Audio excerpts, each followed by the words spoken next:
Hi friend, this is Dr. Apoor Mehra and this video talks about few things to keep in mind when you write the exam. I have spoken to students who did fantastic in the last year DNB practicals. Number one thing they were very good at was OSCE because this is something very valuable in scoring. So keep in mind that read your questions very carefully and answer. Keep a time balance. One. Second, during the cases, the presentations, the clinical case scenarios, number one point, be systematic, don't go haphazard. Number two things, speak what is required.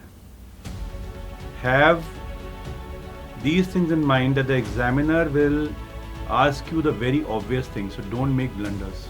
Simple, keep it simple.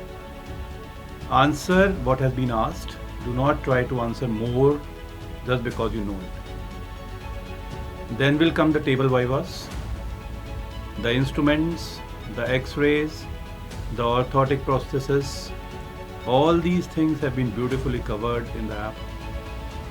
Do the obvious revisions required. Most importantly, which I realize during any exam is the temperament. Sleep a night before, reach the place on time, talk to positive people around you. When you enter the hall for the exam, believe that you will pass it. And try not to think too much if you have answered something wrong. Because it's not just a moment. Exam is not made out of a moment.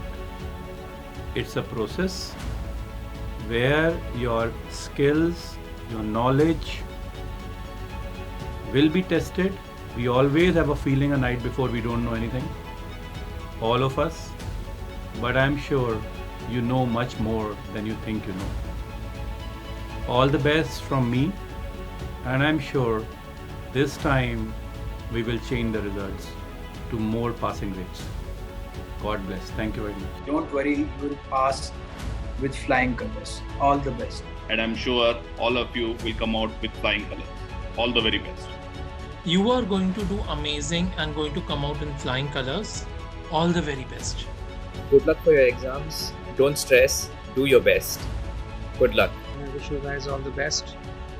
I guess it's time to be confident, be optimistic, and give your best shot out there. All the best again, guys. So don't be panic, be relaxed during your exam time, and I know all of you are going to come with the flying colors. Good luck to all of you. Thank you. Greetings friends, so tomorrow we have the DNB practical exam. Again this time it will be the OSCE pattern. So last time in January the exam which they conducted it was of 100 marks for the OSCE, and still our students were able to do well in the practicals. So no need to worry that the marks dedicated for the OSCE part is less. OSCE still holds good for you clearing the exams. So the initial part will be OSCE. Make sure that you go with a clear mind and score maximum in your OSCE session. After your OSCE, make sure that you don't discuss about the OSCE with your friends. Wait for the clinical session to start. The clinical session will be 2 long cases. Make sure that you don't look into the x-rays of the patients. You can ask anyone to help what case it is, but don't try to find out the diagnosis of the patient. The problem is that if you know the diagnosis, your mind gets fixed to that particular diagnosis and you won't be able to think laterally. And that is the exact thing the examiner will try to ask you. He will be asking for differentials, he will be asking for your thoughts about that particular case. And if you're not able to tell, he understands that you have already known the diagnosis or you have already seen the x-ray. So make sure that you don't do this, and there is an extra 20% chance that you will clear without looking into the x-rays. So make sure that you don't look into the x-rays. After that, you will be taken for the ward rounds, and one batch will be going for the clinical viva or the table viva. So this is how your exam will be going through. So I wish you all the very best for your practical exams.